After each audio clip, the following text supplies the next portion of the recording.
What thing is this that breaks the calm of a market like a thunderclap? A mare in travail beneath banners and bids, a hush that falls like snow. Listen, the auction hall breathes of leather, warm hay, and old coin. Men speak in staccato and the hammer dreams of thunder. Yet here in the center, a beast hushes the crowd, and in that hush is a question that scrapes the throat. What can be born at a place where price is kin and mercy sells? Behold a white-muzzled mare, her flanks heaving as if the world itself were panting through her ribs. A thin chain dangles from her foreleg, catching the lamplight in small, dull knives. Around her, men clutch catalogs like talismans. But there is no tally that fits the salt on the mare's lip, no bid that buys breath. There stands Dr. Elias Marlowe, hands steady as an altar lamp. Yet within him a small old absence rings like a bell. He tends horses as others tend graves, with the tenderness of a thief who knows the weight of loss. He touches the mare's flank. She answers with a nostrils flare and a lowing like distant rain. What comes of the silence is not promise but a question. When life slips into the world beneath the roar of commerce, who shall claim it, buyer, broker, or broken fate?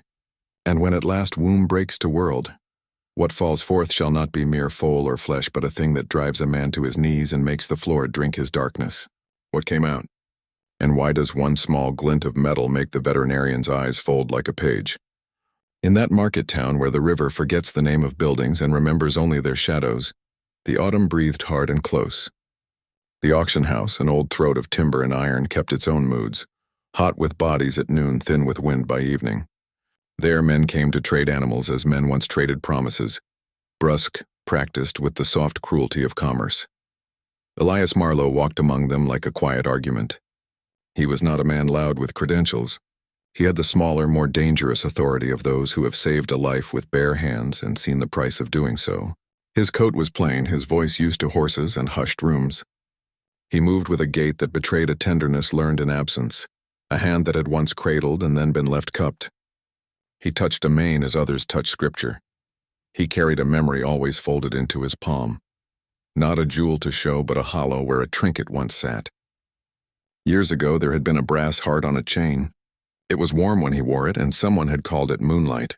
The chain had gone missing the night the river took the lane, and since then Elias kept its echo like an ache. When he paused now, he would press his thumb to the place his hand would have brushed the heart, feeling absence as one might feel a tooth. That absence shaped him more plainly than his hands. It made him cautious with new life, fervent with animals that trembled. The mare that drew the crowd had a name handed like a cud, Isolde in the catalogue, though the men called her by shorter things when the papers had no ears. She bore a scar along her flank, a pale crescent that whispered of a rope's history. A thin chain looped once about her pastern, rusty but not cruel. It hung there like an old habit.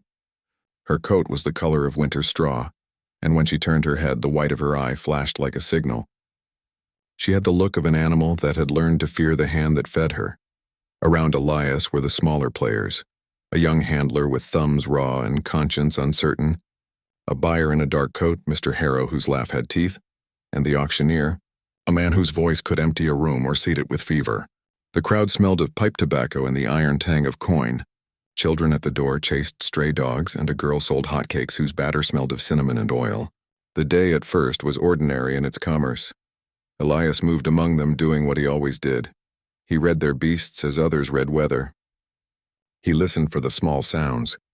He knelt and set a hand to Isolde's flank.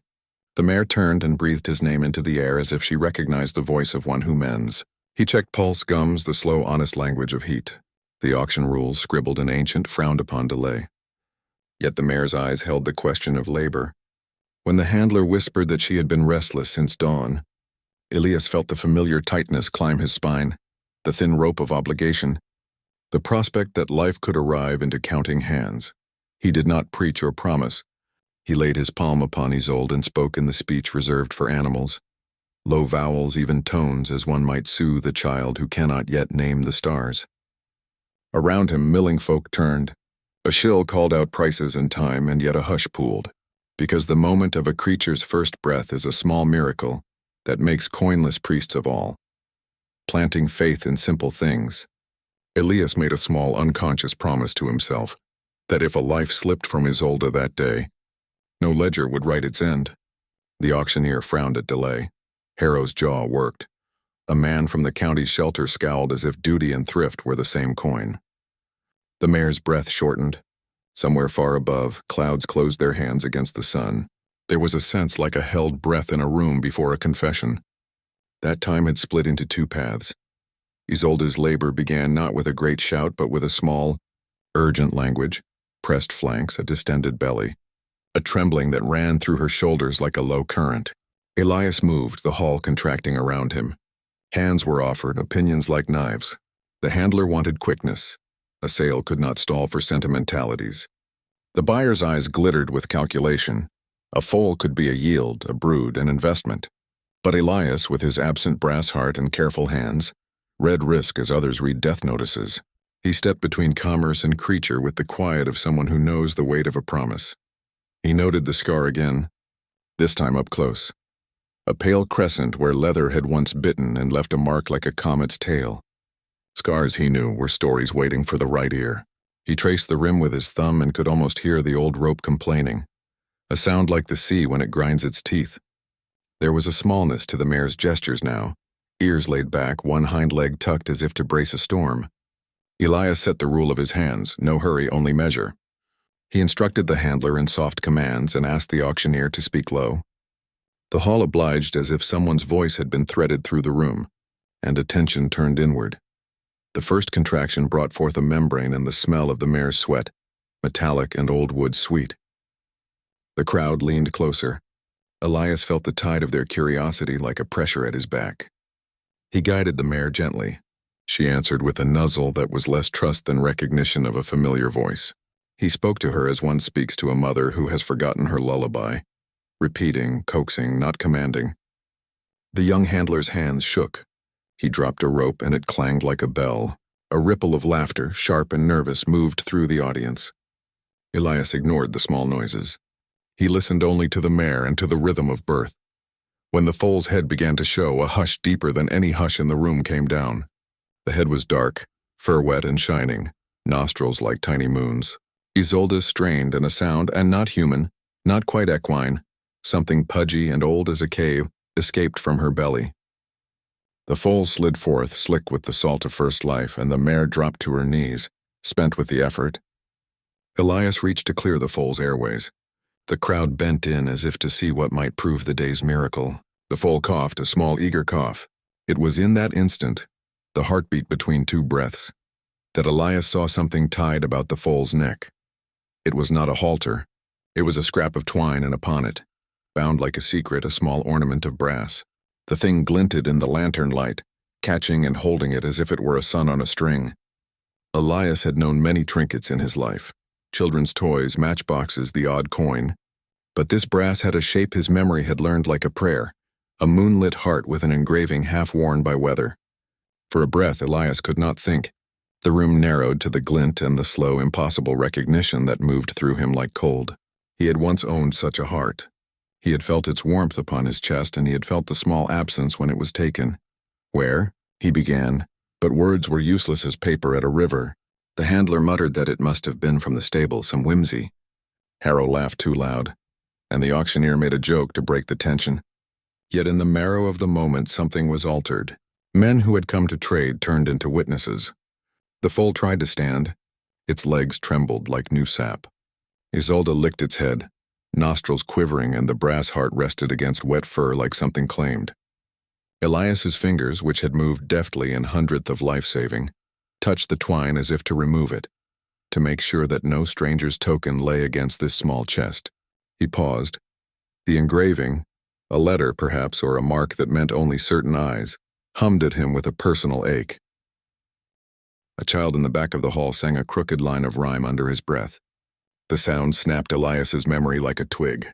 He remembered fingers smaller than his own. A lullaby, a brass heart warm at a child's throat.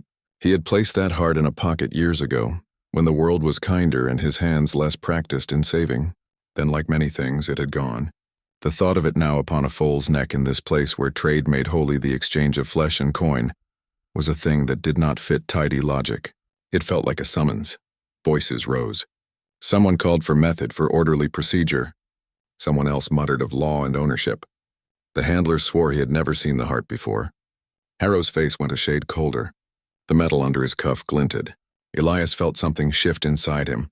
Not a decision, but the slow uncoiling that precedes it. He could hand the foal to the highest bidder, to the stable that paid more, to the man with a ledger and no mercy. Or he could claim a life that bore the echo of what he had lost. The choice stung like salt. Then, like thunder under a calm sea, a complication rose. A clerk from the shelter arrived with papers in hand, bearing a cold, legal weight. He spoke of a reported theft in the county, of items lost from a flooded lane, a list of belongings recovered in the river's churn. Names were read, signatures signed as if to prove the rightness of order. The brass heart, the clerk said, might belong to a list noted months past. Elias's pulse leapt. This was the law's voice, which cares nothing for private grief. Harrow's smile sharpened. Ownership could mean relinquishment, and relinquishment could mean profit. Isolde shuddered. The foal, still wet, began to cough again. Its legs fumbled for stand. The twine around its neck strained with new movement. Elias thought of the empty place at his chest that the lost heart had once filled. He thought of promises kept and promises broken. He felt the room tilt as if the hall were a ship, and he had not yet learned to stand in storm. He knelt and tried to unwrap the twine to see the engraving whole. The crowd leaned forward. Breath was held in mouths like coin saved. At the third tug, a sound not of the body but of memory split him. A name scratched on the brass showed through the grime, a curling, familiar hand. And for one thin, absolute second, Elias knew that the heart around the foal's neck was not only like the one he had lost, it was the very same. He had seen that curl of penmanship on a scrap tucked into a Bible. He had seen it in the hand of someone who is not here. The world, for Elias, folded. The tinny laughter fell from him like a curtain. He felt warm blood retreat to the center of him. His vision wavered. He tried to stand. His knees did not wait. How? Someone cried. The auctioneer's voice split the air into accusation. Hands reached to steady Elias. Harrow stepped forward with a face perfected by advantage. The clerk moved toward the foal, papers waving like verdicts. The handler swore anew he had found the twine in the stall that morning. The child who had sang the rhyme clutched at his mother's skirt and pointed. In the sudden swell of noise, a small, terrible clarity hit Elias like the blow of a bell. Whatever lay in that brass was not mere metal, but a key to a door he had sworn shut long ago. He felt the room tilt again, and then the floor rose to meet him in a quiet, neutral crush. The last thing he saw before the light went thin was Isolde's head bent over her newborn, and the brass heart gleaming against dark, wet fur, beating like a secret. Around him the hall surged into confusion. Voices multiplied into a rising tide. Men shouted. Someone called for water. Someone called for calm. But the center of it all held one impossible quiet. A small life newly minted with a stranger's token at its throat. What pleased the clerk as paperwork. What pleased Harrow as profit. What pleased the handler as proof. None of them guessed the wound that had opened in Elias's chest. He crumpled, and going down, he took with him the room's certainty. When he hit the floor, the echo of his fall made a drumbeat for the crowd's panic. The auctioneer's gavel fell in vain. Isolde trembled, and the foal cried, a thin, piping sound that sliced into every small heart present. The brass heart swung like a pendulum over the wet fur, and for a breath that seemed to lengthen into all the hours he had lived, Elias heard something else under the noise, a whisper of a name he had not expected to hear again. The cliff of the moment yawned open, and the world waited to see whether he would awaken to claim the life beneath that shivering ornament, or whether the market's hunger would swallow what the heart's glow demanded. When Elias opened his eyes, the world was a blur of warm straw and the sharp, small noises of the crowded hall. Voices like loose coins, the creak of a boot, the breath of a beast. For a breath he feared the faint had been a long sleep from which he would not waken. Then memory returned in jagged flashes. The glint, the twine, the brass heart upon the foal's neck, and with it a cold that made his ribs small boats on a winter sea. He rose slowly as if lifting from water, and found himself steadied by two rough hands and a woman's whisper. The room, which had been a single taut chord, vibrated into 1,000 arguments. Papers were waved, opinions flung like hats, and Harrow's voice, sharp as a saw, demanded the law be fed and the sale proceed. Elias felt, like an old clock shuddering before the hand is put on, the world testing what would be wound next. He saw the brass heart now as all could see it. Not a smear of light, but an object with weathered curlings and a name scraped into its belly. Under the halogen glare, the letters read clear enough to wrestle a man's world. Miriam. The name struck him like a bell struck in the dark. Miriam, the small syllable he had once called in a house where laughter lived like a bird. He remembered the heart's warmth then, not as an image but as a pulse once against his own chest. The memory was a rope pulled taut. A man who had learned to hold on found that the rope was now in his hands. "Hold," Elias said, and his voice, though thin, carried. The room, greedy with its own business, yielded to the authority of grief more readily than to any certificate. He took, carefully as a midwife takes a child, the foal's trembling head, not to steal it nor to shelter it as a purchase, but to read the brass as one reads scripture. The foal's nostrils flared, its ears pricked with an animal's simple curiosity. It was very young, yet there was in its eyes the blunt, honest intelligence of the species. A dark, unscrolled thing that looked at him as if to ask what the name at its throat unlatched. The foal made a first hungry attempt to find teat, and failing bleated with a small brave noise that made some in the crowd whisper of poems. Harrow moved forward, his smile a sharpened coin. "The law is plain," he said. "Recovered property takes its course. The clerk has lists and signatures. This is not a matter of feeling." He pointed at the foal as if one might brand it with the doctrine of ownership. The clerk, officious and certain in paper, displayed a sheet. Items salvaged from the flood, each entry a small theft of memory. They circled the brass heart in ink and drew a line where the law might bite. The handler's face went pale.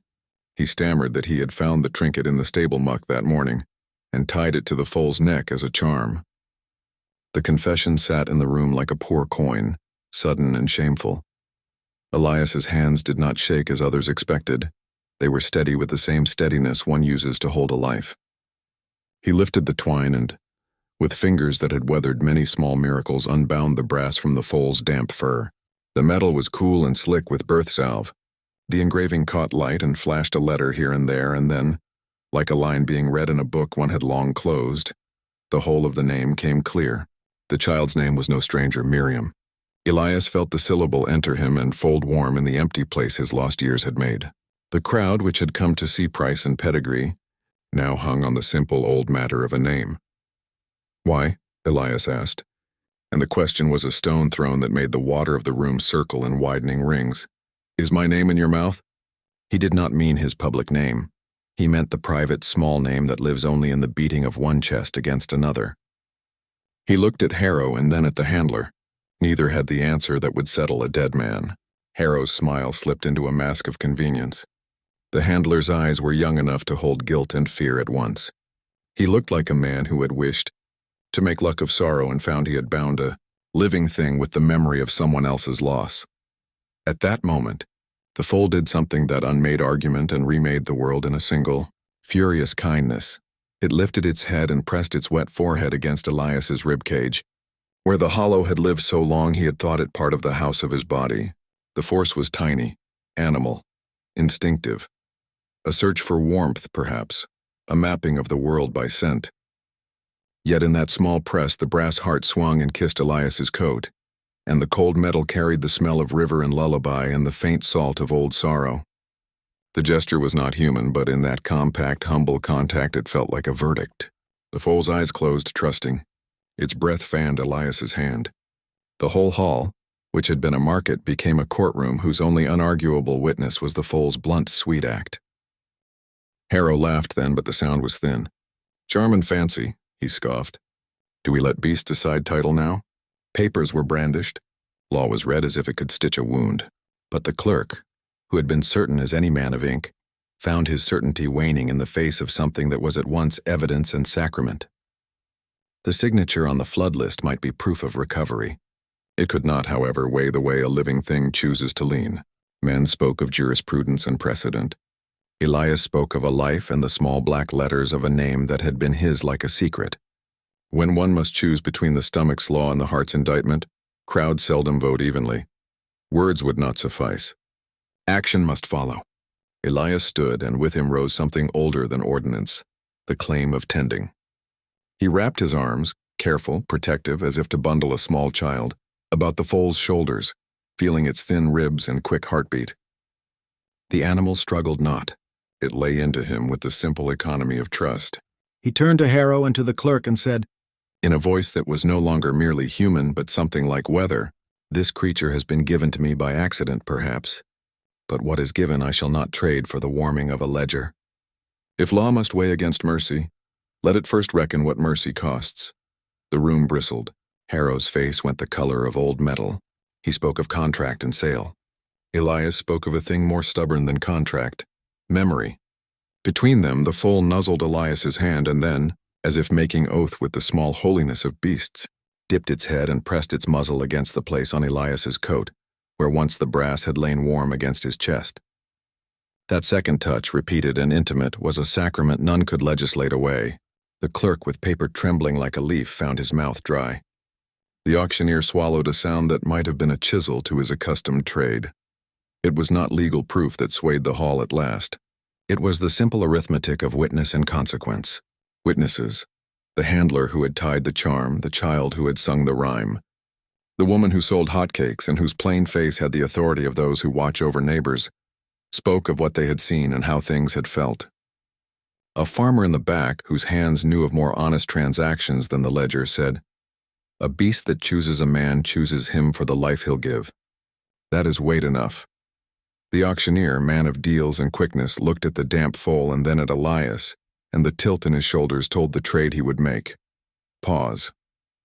The gavel did not fall. Harrow, seeing the tide turn, tried a last sharp tactic: accusation. He hinted at theft, at salvage rights, at the handler's negligence. He suggested, with the ease of men who sell comfort, that Elias's feint had been a trick to win pity. But pity cannot be banked nor easily bought. Pity is a small private coin that becomes public only when someone has the courage to spend it. Elias, steadied now by the foal's breath and the weight of the brass in his palm, did not answer with accusation. Instead, he spoke a short, simple truth that cleaved the room like a blade. What is lost returns in strange shapes. This trinket was mine once. If it be to judge me guilty of theft, then judge me so, but I will not give this life to the ledger. The words landed with a gravity that has no law. They were a covenant between a man and a creature. Something shifted then as tangible as weather. Harrow's advantage thinned. The clerk put his papers away. Men who had come to buy found themselves clumsy with feeling. The handler, shamed into candor, said he had tied the heart because he had thought it a good omen. His voice broke, and the crowd, who had expected spectacle, gave instead the ache of compassion. And in the hush that followed, the foal, small, stubborn, impossible, lifted its head and bleated, a keen sound that felt like a bell rung in private. For Elias, the moment was decisive. He would claim the work of care and refuse the trade. The hall held its breath. Possession was no longer an argument of paper, but of something more ancient, the keeping of life. The days that followed moved slow as a river in winter, but true as the river's course.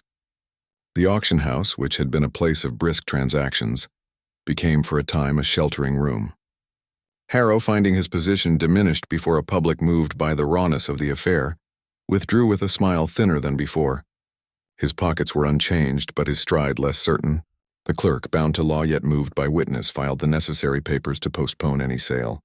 The handler, who had tied the brass in a foolish hope, stayed close as a man who wishes to learn how to be better than his mistake.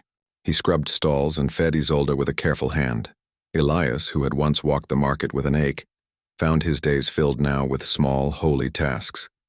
He tended Isolde with the devotion of a man making reparation.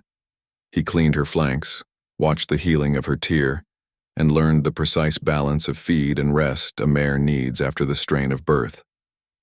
He named the foal, not with the cadence of a buyer marking stock, but with the slow ritual of intimacy, and the name he chose was one that stitched the old wound in a new way.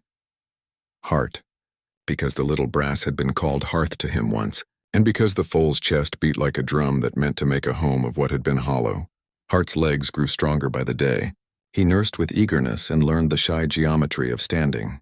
He held a foal's clumsy curiosity and the cautious manners of a creature who has been near too many human hands. His ears pricked at new sounds. He startled at shadows. He learned how to trust with the patient work of infants. Neighbors came to visit not as buyers but as witnesses. The girl with the hotcakes brought sweetbreads and a quiet blessing. The child who had sung the rhyme sat upon Elias's knee and listened while Elias told a smaller version of his tale, the kind that fits a child's heart. In the telling, Elias found that his grief had a seam he could stitch. He spoke less of loss as a wound and more as a window which, when opened, let in new weather. The brass heart hung now from a cord around Hart's neck when he walked in the yard. At night, Elias would take it and hold it to his face and smell the faint curl of old metal and river. And in that smell he found not only sorrow, but the peculiar sweetness of return. Not all were mollified. Harrow's retreat had not made him repentant. Men of his sort do not change easily. Yet the force of communal will hardened into something practical. The auctioneer set aside the notion of immediate sale and turned his house toward a different work for a while, the sale of tack and quiet things to raise funds for the stable repairs caused by the flood. Law kept its measured pace. The clerk logged statements, signatures were taken, and the formalities required to transfer unquestioned ownership were satisfied with a patience that is its own form of justice. The handler's admission that he had tied the Hart without thought prevented criminal charges. He apologized with the clumsiness of a man who knows he is wronged and wishes to do right. The truth, when spoken plainly and without schedule, heals a portion of the wound. In evenings, Elias would take Hart to the edge of the river, where the lane had been swallowed, and where the world made gestures of memory in stones and reeds. He stood and watched the water move, thinking of the night the brass had been lost and of the small things that rivers carry away. Letters unsigned, toys, a slipper or two, the odd heart that belonged to someone else and looked for home. Hart would stand at Elias's knee and stamp his foot in the dirt, ears forward, nostrils quivering as if he could scent the old lane. The foal never shirked from Elias. Instead, he seemed to know, as animals sometimes do, the shape of a man's ache and the way to press against it until it softened. On those evenings, neighbors passing by would see the small pair, man and foal, and something in their faces relaxed, as if the world had been righted a fraction. Elias found, too, that his faint had loosened more than one tether. Old acquaintances who had drifted away found reasons to return. A sister he had not seen in years brought her knitting and her coffee, and sat without speaking for long stretches, letting the silence do its work. She did not make the grand apologies of novels. She simply listened as he recited the names and small oddities of Hart's first days. In listening, she mended what distance could not reach. The brass was small, heavy in the palm, and yet its return had not returned what had been lost in whole. It had instead offered a place from which to begin again. That was rarer than repair.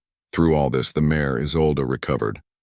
She watched, with the equine patience that is neither human forgiveness nor the opposite, as Elias tended Hart, and as men and women of the market learned to look upon animals not only as goods, but as neighbors. Her scar dimmed to a line. Her eyes, once watchful in a way that suggested previous cruelty, softened in the presence of hands that no longer moved with transaction in mind. The small household around the stable became a place where buying and selling were secondary to the primary economy of care. The auctioneer noticed that business changed when people felt their humanity. He wrote new rules about the presence of animals in sale and the need for a veterinarian's oath when labor might occur. It was a small policy, but even small policies change the way a town breathes. Time, which is a patient thing, did what it always does. It braided the raw edges of sorrow into something that could be held without falling to pieces. Hart grew, awkward and bright, into a foal that bore both the stubbornness of life and a gentleness that seemed to have been taught by his saving. He learned the path to the stable and the cadence of being led. He found the sweet of oats and the comfort of the shelter. Elias, who had once measured days by the narrowness of his own ache, found mornings that were not empty but full of small demands that asked only for presence. He fed, he brushed, he watched the slow, miraculous geometry of growth. In that tending he felt a strange, steady restoration. Not the return of what was lost, perhaps, but the forgiveness that follows a brave enough attempt to make whole. Neighbors told the story often, and it changed with telling, as all good things do. Some versions made Elias a hero, others made Hart a sign.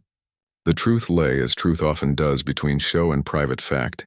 A man had found a small thing that returned a worn token to him. A handler had done a foolish kindness. A market had learned to hold its breath for something better than profit. The auction house's notice board posted a new rule in plain ink. In any sale where a creature might be in travail, a veterinarian must be allowed to tend without hurry. This was small but meaningful, a pact to prevent future panic. The people who had stood in the hall learned, in their various ways, to be less quick to laugh at sorrow. Elias kept the brass heart safe, not as a jewel, but as a relic of what had been and of what can be given back. He never pretended that the brass could reverse all the nights he had spent counting absence. It could not. Yet when Hart pressed his muzzle to Elias's chest as a greeting, or when Isolde rolled in the sun with the single contentment of beasts, Elias felt a thread tie loose ends he had feared unbind. His sister would sometimes find him at dusk, cradling the little heart and speaking aloud to the name that had once been external and now lived again in the small domestic rites of feeding and mending. The community and sellers, buyers, clerks, handlers moved on with their lives, but the memory of that auction day lingered like scent upon wood, a reminder that commerce must sometimes bow to tenderness. On an evening when the river was level and the sky a slow wash of pewter, Elias led Hart to the lane's edge. The place where the water had taken that other life was a hollow with reed, not cruel but honest. He set the brass heart upon his palm and let the air touch it. Hart nudged his hand with a curious push of the muzzle, as if to say that the past need not be a judge for the present. Elias laughed once, low and astonished, and wrapped his fingers about the heart. He set it again around his own neck, not as a reclaiming but as a promise to carry what was returned. The foal stamped the earth with a small, happy impatience and then stepped forward, leading Elias back toward the stable, toward the work of care that would mark his days henceforth. Thus was the wound not erased but tended. Thus did the market learn to pause. Thus did a man keep a small metal thing that beat nothing, yet reminded him to keep beating. The town would tell the story for years, of the auction that birthed not merely a foal but a reckoning, of a handler's repentant knot, of a clerk who chose to delay ink for a thing called mercy, and of a veterinarian who fainted because his past had come suddenly to claim its answer. In the end, the smallest truth remained. Life, when given a choice, sometimes chooses the hand that offers care. And Hart, by hoof and nuzzle and patient geography of bones, led them all to that kinder math. Elias stood a while on the threshold of the stable, Hart at his side, Isolde's warm flank breathing near. He felt the old absence, not gone but gentled as one might feel a tide's low murmur. Then he spoke a line that would become in the telling the last thing he had needed to say aloud. I lost my heart to the river, and the river gave me back a part of my moon. I will keep watch of it, and in keeping I shall learn to keep myself. In that sentence was the quiet victory of a life mended by small hands and kinder things. The world, which had been sharply divided into buy and sell, softened into neighbor and steward. Hart nosed Elias's palm, and the gesture was its own quiet benediction. And so it was that the auction house, the river lane, and the small men who live by deals were altered less by law than by touch. The stable remained, a place of breaths and beds and the slow, faithful business of saving. There, in the company of beasts that do not barter but trust, Elias found a measure of peace that required no sale to validate. He had in Hart a new life to tend. He had in that small brass heart a remnant that hurt and healed in equal measure. The final scene was not one for the pages of great histories but for the ordinary ledger of mornings. A man with his hands in straw, a foal stamping, and a mare who had learned to look at a human without flinching. Thus have I kept what was returned, and kept myself withal. If thy soul was stirred, subscribe and ring yon bell, that thou mayst join us anon for tales untold. And if this tale did quicken thy heart, leave word below, a comment, a memory, a small sign that another life was touched. Press the button of subscription and the bell of notice, that our next telling may find thee ready.